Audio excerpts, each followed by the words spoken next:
For the second year in a row, the Christmas trees are going up early round my way.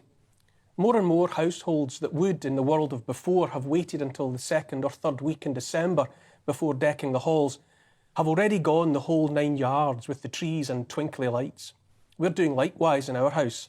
I won't lie, I love it, every bit of it. I love Christmas, always have and always will. In every conceivable way, Christmas is light in a time of darkness. And for many of us, that light has never been more welcome and so can't come soon enough. Especially since the festival is once again under attack by the joyless division. In line with what has become a tradition of the season in benighted Britain, yet another bunch of interfering, patronising preachers of the witless cant of diversity and inclusivity have decided it's their turn to take a pop at Christmas. Bristol-based Watch This Space, describing themselves as an inclusion consultancy, heaven help us all, have scored some free publicity by calling on organisations to rethink Christmas on account of how all those of other faiths feel left out in December.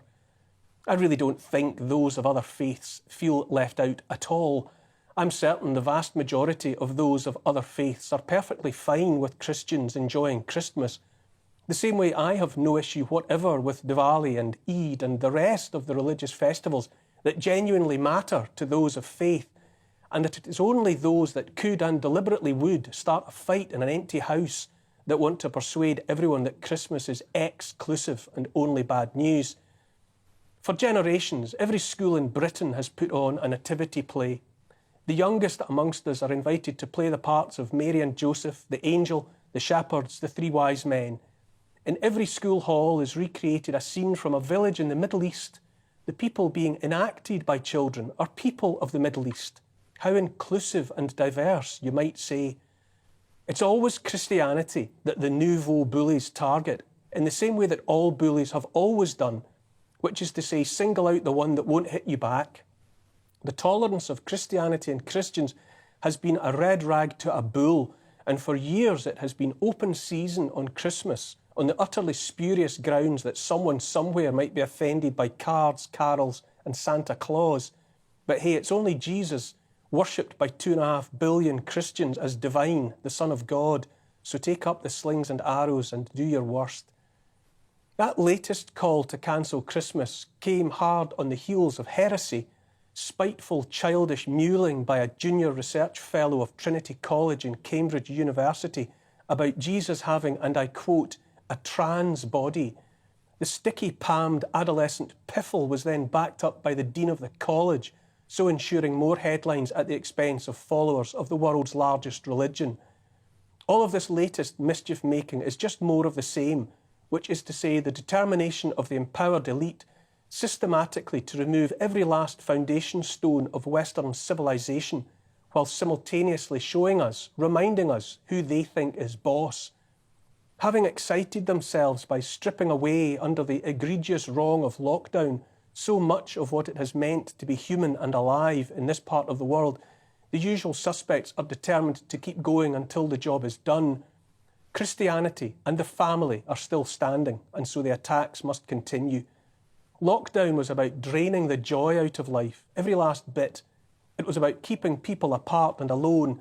It was a relentless campaign of fear by authority figures who felt no fear themselves because they knew there was nothing to fear and so broke all their own rules. Now it's about bidding farewell to the very stuff of life, warmth in winter, nourishing food.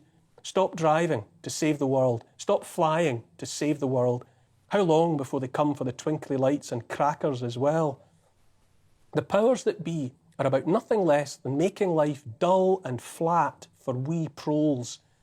The truth is that none of this is to be taken lightly, far less ignored. The relentless erosion of Christmas and Christianity itself is essential for those whose mission it is to unmake Britain and the West. It is nothing less than the deliberate snuffing out of the light of the world. That anyone would ever seek to silence those who want to celebrate Christmas is beyond sinister in my eyes, because the story at the heart of Christmas is also the story at the heart of humanity and the best of human nature. It's a simple story about a family, indeed the making of a family by the birth of a baby. It's about a baby born into the most humble of circumstances, in a barn for animals, dependent upon the kindness of strangers, Why would anyone good and honest want to take issue with the simplicity of the family and all that the family has meant and continues to mean, except, of course, that the family is the ultimate obstacle for those intent on resetting the world away from the human and in favour of the machine? Again and again, those who have it in mind to establish centralised top-down control of populations have targeted the family as the final stumbling block in their path. Always, however, the family has prevailed because the desire for family life is innately human. The way things have been in the West for 2,000 years is a direct and undeniable consequence of the overarching influence of Christianity. Our ethics, our morality, the laws by which we live, commitment to the sanctity of the individual, all are founded upon the Christianity of our forebears. In more recent centuries, deluded and dangerous people believed they had the wit and the power to set aside Christian ethics and morality and to replace them with their own ideologies. I invite you to consider the worst horrors of the 20th century and notice how well those experiments went. 150 million dead and counting. What is being inflicted on us now is the death of 1,000 cuts, one thing after another, reminding us of who and what we are, where we came from and why, is being debased, devalued, rewritten or erased by others who think they know better. Our heritage, our history, our culture, our society, our communities, our identities as men and women, as sovereign individuals, all of it's being undone, taken away, memory hold. This is deliberate and must be resisted at all costs. Friedrich Nietzsche was among the most articulate to lament the death of God in the West. God is dead and we have killed him, he wrote. Who will wipe this blood off us? What water is there for us to clean ourselves? Must we ourselves not become gods simply to appear worthy of it? And there's the rub. Prophesied by a philosopher 140 years ago, the coming of those ideologues of today who talk of hacking humans, growing babies outside the body of the woman, of mixing humans with technology, who really do believe the time has come for them to assume the power of gods. Worst of all of the anti-human behaviour is the turning upon children, the exploitation of those most vulnerable and deserving of our protection. I don't mean to imply this behaviour is anything new, rather it is simply more blatant and shameless.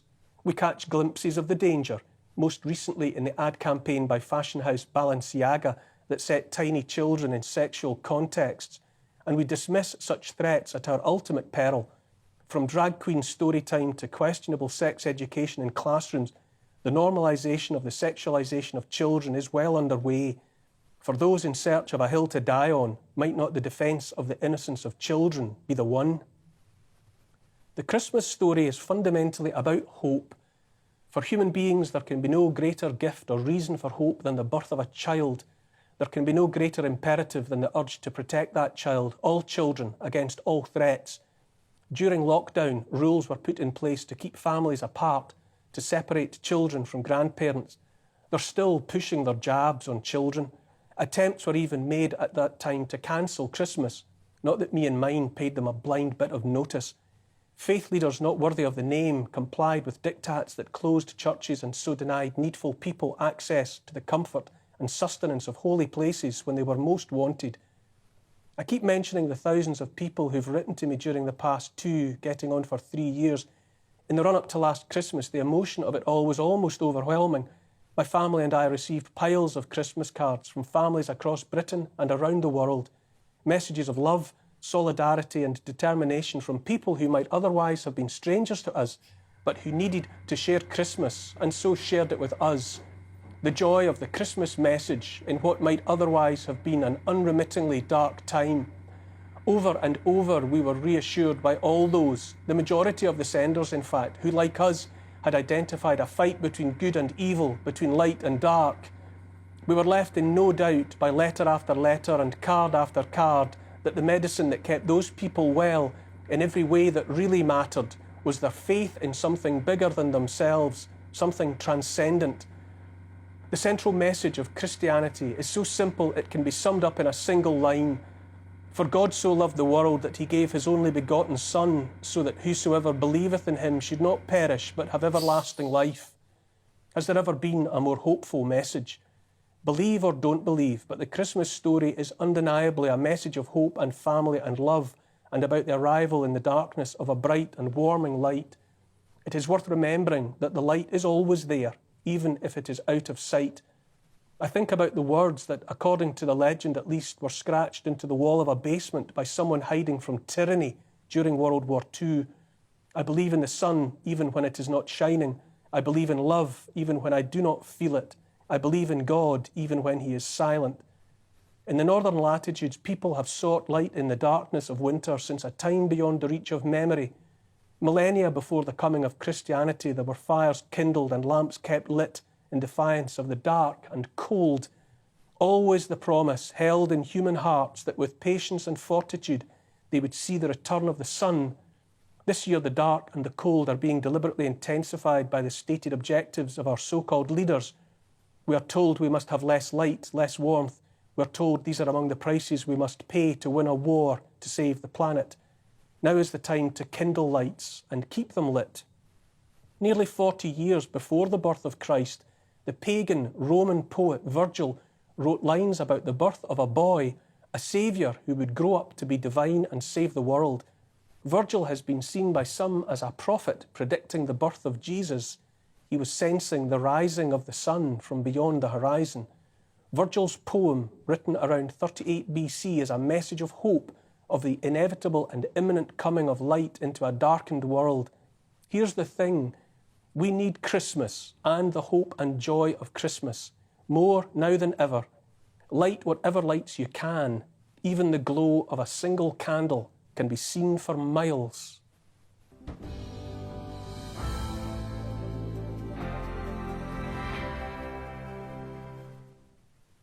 All of that is my opinion, of course.